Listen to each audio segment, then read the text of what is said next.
La lista de impresentables que verás a continuación es simplemente el karma hecho realidad. Debido a que una de las cosas que tuvieron en común todos ellos es que en su momento, cuando la televisión engañaba a los bobos y cegaba las conciencias de los mexicanos, estos personajes fueron extremadamente famosos. Intachables, fueron sumamente respetados por las audiencias, al grado de ser literal unos intocables inmamables. Sin embargo, al paso del tiempo, del nacimiento de nuevos contenidos y además de la apertura de las redes sociales, todos pasaron a ser unos fósiles inservibles que todavía deambulan haciendo los mismos contenidos de siempre, esperando a que las audiencias de hoy los sigan venerando. No obstante, como dicen por allí, todo lo que sube algún día tiene que bajar.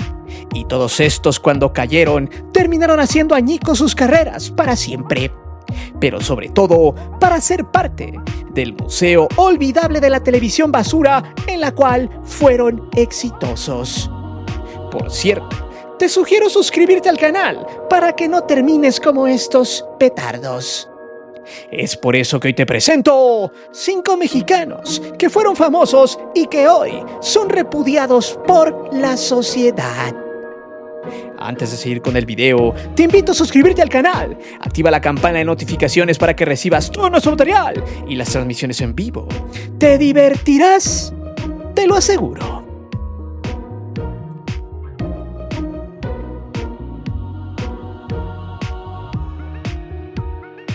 El primero de esta lista es este mozalbete infame y asqueroso, un tipo repugnante y miserable, pero que hace más de 15 años era un sujeto intachable cuando tenía su espacio de radio llamado La Taquilla, junto a Sergio Zurita, el cual estuvo al aire desde 1996 hasta el 2023.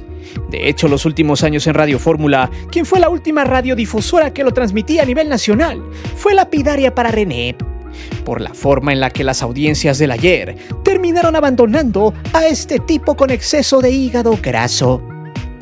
De hecho, René Franco se hizo muy famoso en los años 2000, justo cuando la televisión y los medios mexicanos estaban en su máximo esplendor.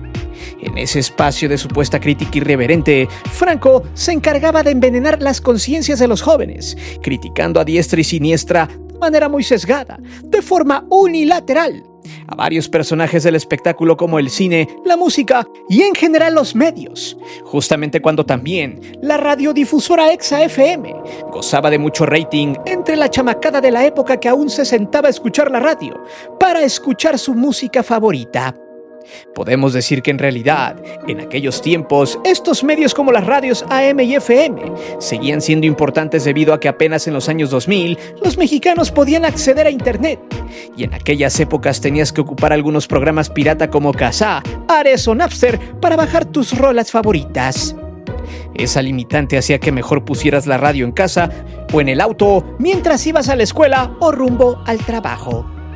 Y en ese momento era cuando salía René Franco, autodenominándose como un experto en la materia de crítica de espectáculos, a pesar de que, tras bambalinas, ya tenía apestados a todo su equipo de producción. Eso mismo se vio en varias ocasiones con la audiencia, pues esta lo percibía porque el tipo se sentía Dios, un tipo incuestionable y además se atrevía a regañar al aire en varias ocasiones a sus colaboradores. Como todos saben, René Franco se caracteriza no solo por ser un anti-4T, cosa que da igual, cada quien sigue al político que guste. El problema es que este sujeto por mucho tiempo ha tenido varias denuncias de colaboradores los cuales se han quejado de lo mismo de siempre, que es un ojete con la gente y con quienes le ayudaron a ser famoso. Sin embargo, en los años 2000, pocos o nadie lo sabían, por lo que este mequetrefe navegaba con bandera de impoluto e incuestionable. Su palabra era la ley, se encargaba de denostar, de degradar sin argumentos, pero como en ese entonces la gente creía estúpidamente que quienes estaban detrás del micrófono eran unos eruditos, pues todo creían a ciegas. Por eso, al paso del tiempo y de que la tecnología avanzó, personajes como René Franco empezaron a ser cuestionables. Las nuevas generaciones no se quedaban con sus opiniones y buscaban otras referencias de mejor peso. Eso fue degradando a Franco hasta que en el 2023 su programa dejó de salir al aire por falta de rating. Ya no vendía, por lo que tuvo que emigrar con sus tiliches a YouTube, donde lo sigue conservando y donde, en realidad, solo algunos pobres incautos que abogan al recuerdo lo siguen consumiendo. De hecho, en 2024 agredió a su compañera Fernanda Hostos, y todo por una postura sobre cómo estaba sentada. Por más de 5 minutos este berraco gandaya se la pasó dándole una disque cátedra de cómo sentarse para dar una buena imagen a la cámara. Al final, Hostos no aguantó y lo mandó a la Gaber. Sin embargo, este tóxico personaje ya había tenido broncas con Sandra Corcuera en 2019 cuando debatieron entre Maluma y Sebastián Yatra. Franco la ninguneó, la demeritó, básicamente le dijo a la española que era poca cosa, a lo que ésta se salió de la cabina y lo mandó a la fregada. Ya después que se enfriaron los ánimos, ella dijo lo siguiente, que René Franco era como un grano en la nalga, a lo que Franco hizo de las suyas para que la corrieran del programa tiempo después. René Franco solo es una pobre garrapata misógina y gandalla, que sigue viviendo del pasado, y en los últimos tiempos ha tratado de criticar de manera absurda a personajes como Cazzu o Bad Bunny. A este último le dijo que su show del medio tiempo del Super Bowl era una basura, a lo que muchos le recordaron que en estos tiempos René Franco ya no era nadie, solo un pobre pelón con suelas resentido que sigue viviendo en el año 2000. ¿Y tú, recuerdas a este pobre diablo? Postdata, aunque usted no lo crea, en la UNAM hicieron una tesis dedicada al programa Basura de René, el cual valida todo, absolutamente todo esto que estamos comentando. Un programa, irónicamente, que en aquellos ayeres era escuchado por 60% de mujeres y un 40% de hombres, a pesar de la misoginia del inepto de Franco.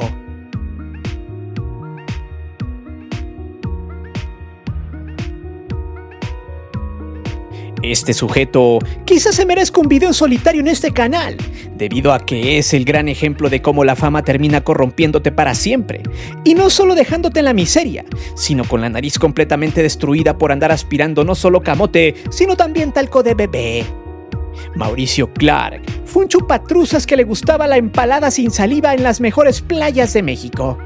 Y fue en la época de los años 2000 cuando el tipo se hizo muy famoso por tener un espacio en el noticiero de Loret de Mola, llamado Primero Noticias. Era el encargado de llevar las noticias de chismes, el clásico güey que le gustaba que le barrenaran la rondana, y que se sentía súper famoso porque salía en el noticiero más visto en aquellos ayeres junto a Laura G., la amante de Loret. Mauricio Clark se inició dando la nota del espectáculo y rápidamente se volvió muy famoso entre las señoras chismosas que se levantaban temprano para hacerle el desayuno a sus hijos para que se fueran a la escuela. Imagínense, época de fecal en la presidencia, mucho dinero a Televisa y para sus lacayos. Vaya, hubo una época donde este pulesables se la pasaba en varios destinos paradisíacos, chupando y consiguiéndose a quien se lo empinara. Generalmente se le veía en Los Cabos, Acapulco, Cancún, la Riviera Maya. Su ascenso desproporcionado en los medios lo hizo sentirse el dios todopoderoso del chisme.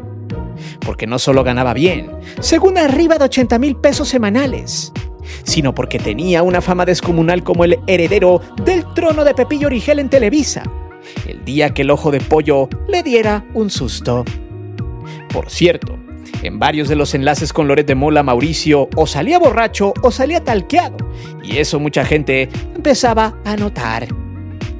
De hecho, en su espacio de chismes, Clark salía con la mami Ricky de Odalis Ramírez, quien después de ser la atracción del ente loco, terminó dando chismes con el pusilánime de Clark, quien además, según ella, fue su mentor. Textual, en uno de sus comentarios sobre pulerrifles, dijo lo siguiente cuando de pronto de la nada Clark ya no salía al aire. Mau se convirtió en mi mejor amigo en 3 meses, además de mi mentor. Mau tenía una enfermedad, la enfermedad de las adicciones, y entonces es una enfermedad muy compleja para él y para todo su entorno. No solo para su familia, sino para todos los que trabajamos con él. Y durante varios meses estábamos lidiando con que no contesta, ¿estará vivo? Llega, pero lo regañan, y llega conmigo que estaba sentido y yo lo abrazaba y le decía que yo sí te creo. Y era un círculo vicioso en donde siempre le pasaban muchas cosas que eran difíciles de entender y explicar. En pocas palabras, a Clark, en estado talcoso, siempre le reventaban el rector y por eso no podía caminar. Por eso se tardaba en llegar y ya ni la de Maradona le hacía efecto para evitar que caminara como pingüino. Cuando la fama fue exponencial, Clark se le hacía fácil periquearse. Cuando ya no le hacía tanto efecto, aspiraba de más. El tipo llegaba tarde, se peleaba con los de producción y no hacía sus notas.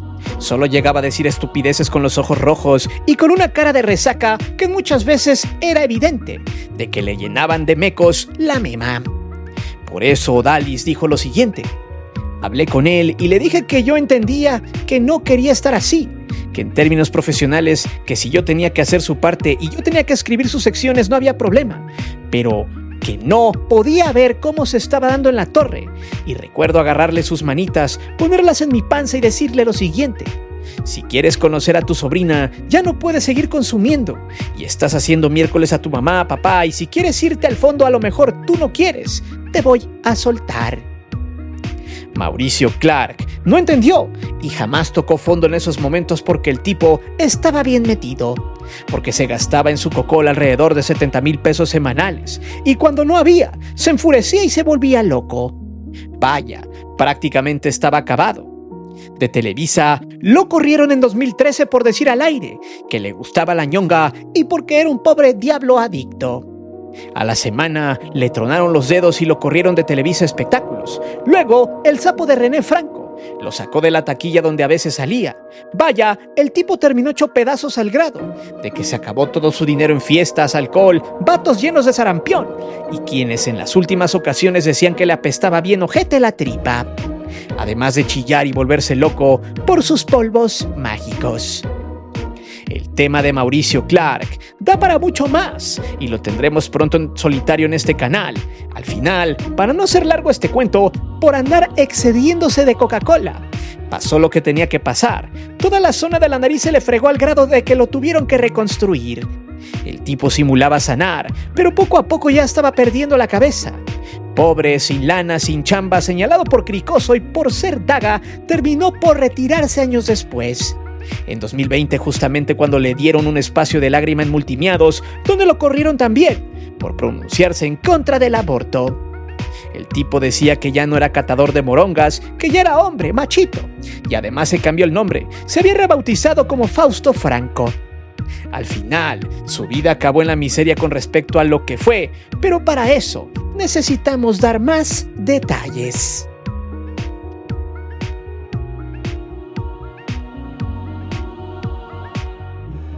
Lo de Adal Mamones ya es algo normal. De hecho, hemos subido algunos videos contando lo que hizo este mozalbete repugnante de los medios. Adal Ramones se hizo muy famoso gracias al programa Otro Yoyo, que desde finales de los 90s había saltado al Canal 5 para tener más visibilidad, ya que sus inicios estaban directamente en Unicable. En ese programa en el cual luego se supo que él no hacía los guiones de sus monólogos. Había contenido diverso en el cual iba enfocado a la chamaquiza y algunos chavorrucos de la época que soñaban con ser adolescentes o aquellos fósiles de las universidades de la época que buscaban seguir en la peda. Sin lugar a dudas, los años 2000 fueron el boom para este sujeto, el cual probó la fama de manera exponencial y el quien tenía en su monólogo como la carta de presentación de ese programa, el cual justamente lucía los mejores ratings en la primera hora de contenido debido al monólogo. De ahí en fuera el programa constaba de entrevistas, juegos e invitados especiales, pero aún así era el contenido estrella de todos los martes en el Canal 5 hasta el año 2007. Que fue cuando salió del aire porque ya la chamaquiza estaba más despierta y le había perdido interés a todo lo que se enseñaba allí, a pesar de que los eunucos de Adal y Jordi Morado habían dicho que querían pasar más tiempo con su familia, cosa que no fue así. De hecho, el 5 de septiembre del 2006, y a unos cuantos meses de que por fin se terminara esta porquería, un grupo de jóvenes se había metido al foro de Adal, que era en ese entonces un personaje inmamable. Empezaron a gritar, voto por voto, casilla por casilla. Además de otras consignas como Calderón entiende, la gente no te quiere y Adal, tienes el valor o te vale. Después de la victoria de Felipe Calderón en las elecciones presidenciales. De hecho, eso se dio gracias a que Adal, con la fuerte línea que tenía Televisa, le había echado porras a Fecal en su campaña electoral. Y además, lo había tenido como invitado en su programa, y al cual le terminó cromando la pelenga de manera descomunal. siendo la campaña perfecta de la gran ramera Televisa en contra de AMLO, quien en ese entonces tenía en gran parte de su programación comerciales diversos diciendo que AMLO era un peligro para México. Como el dios todopoderoso de los ignorantes, Adal Ramones los confrontó en vivo, les empezó a decir que no valían nada sus protestas y además les gritaba que ya se salieran del foro pues ya habían cumplido su cometido y habían tenido sus 5 minutos de fama, a lo que los aproximadamente 100 o 150 protestantes se negaban a abandonar las instalaciones, hasta que después se dieron cuenta que si se salían del foro se quedaría prácticamente vacío, a lo que al final decidieron largarse, obligando a Ramones a salirse del edificio a transmitir porque no querían que vieran el foro vacío. O sea, sin gente, el programa sería una basura más de lo que era. Este hecho lo mencionamos porque literal, estos compas dinamitaron el programa para siempre y además muchos chavos despertaron del trance en el que estaban gracias a las estupideces de este tipo sin talento. Otro yoyo se fue a la Gaber el 8 de mayo del 2007. Literal, solo 6 meses de vida tuvo después de estos acontecimientos. Lo más cagado de todo es que Adal fue nadie luego de ese periodo de fama, pues se supo que Lalo Rodríguez le hacía los monólogos junto a Mauricio Castillo. Vaya, el tipo solo era un merolico que sabía repetir como receta de cocina estos guiones. Sin embargo, casi 20 años después, Adal intentó revivir otro yoyo, con el mentado Enrollados, pero ahora con una serie de presentaciones a nivel nacional. Curiosamente todo estaba listo para que empezara la gira hasta que pasó lo que ya sabíamos. Este pobre bruto se quería aprovechar de los demás. De entrada, la logística corrió por su cuenta, la cual empezó a cobrar los boletos hasta en más de 4,500 pesos. Lo cagado de todo es que se hicieron diferentes contratos para el elenco, sumado a que el muerto de hambre de Adal no firmó el suyo, esperando que los demás sí lo hicieran, y bajo esa treta fregárselos ya que él tenía un compromiso con Amazon. Por si fuera poco, uno de los organizadores de este disque reencuentro es compadre del muerto de hambre de Ramones, quien esperaba que Jordi, Gaby Platas, Roxana Castellanos, el saporífero de Lalo España se embaucaran legalmente con el evento. Al final, todos se bajaron y lo mandaron a la Gaber por gandalla y por ojete. Esto demuestra que este sin talento solo busca dinero y aprovecharse de lo que fue un programa como otro yoyo, donde el menos talentoso y el más oquete de todos era el mismo Adal Mamones.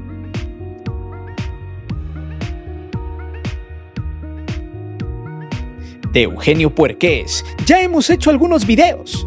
De hecho, el tipo se quejó con YouTube, porque en uno de los contenidos que le hicimos, lo apodamos de una manera tan chusca y risible, que fue tan viral que no le gustó al pobre pelmazo, por lo que la plataforma nos desmonetizó el video. En fin, para no hacer largo el cuento, hay que recordar que este tipejo navegó por años al amparo del poder. Literal, en Fidecine le daban beca y utilizaba su disquefama para adjudicarse el dinero del erario. Luego, no regresaba completo lo que le prestaban. De 10 películas, una fue buena y 9 fueron churros basura. Ojo, los fideicomisos le llegaban por prestanombres. Aún así, el tipo se hizo millonario y corrió para Hollywood con toda su nefasta familia, sus intrascendentes hijos muertos de hambre y sin talento alguno, porque a fuerza los andaba metiendo en sus películas y realities pedorros. Sin dudas, tiene más ingenio y chispa una papa enterrada en el patio de la casa de la abuela que todos estos parásitos buenos para nada. Sin embargo, de nueva cuenta en los años 2000, este sujeto se hizo muy famoso gracias a sus programas y chistes los cuales no escribía. Una vez más, el maestro talentoso Gus Rodríguez era el cerebro de todo.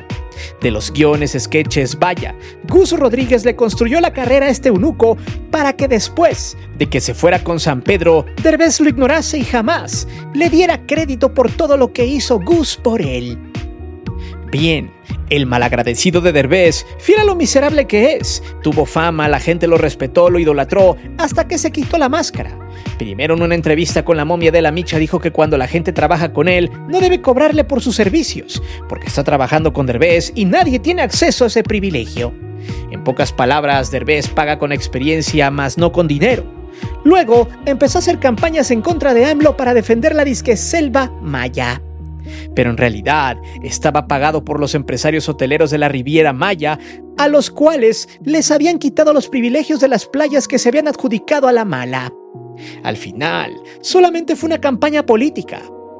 Eugenio Puerqués es un pobre perdedor sin talento, que incluso terminó peleándose con Televisa y el Cuyo Azcárraga porque no le dejaron los derechos de la familia Peluche, pues se los quería adjudicar.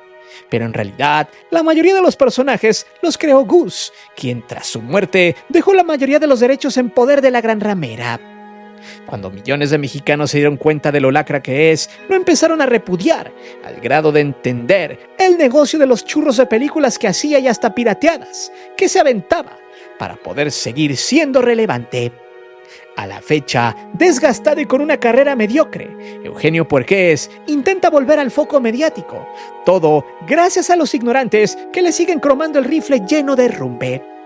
Por ahora, se dice que quiere revivir a la familia Peluche, porque se está muriendo de hambre.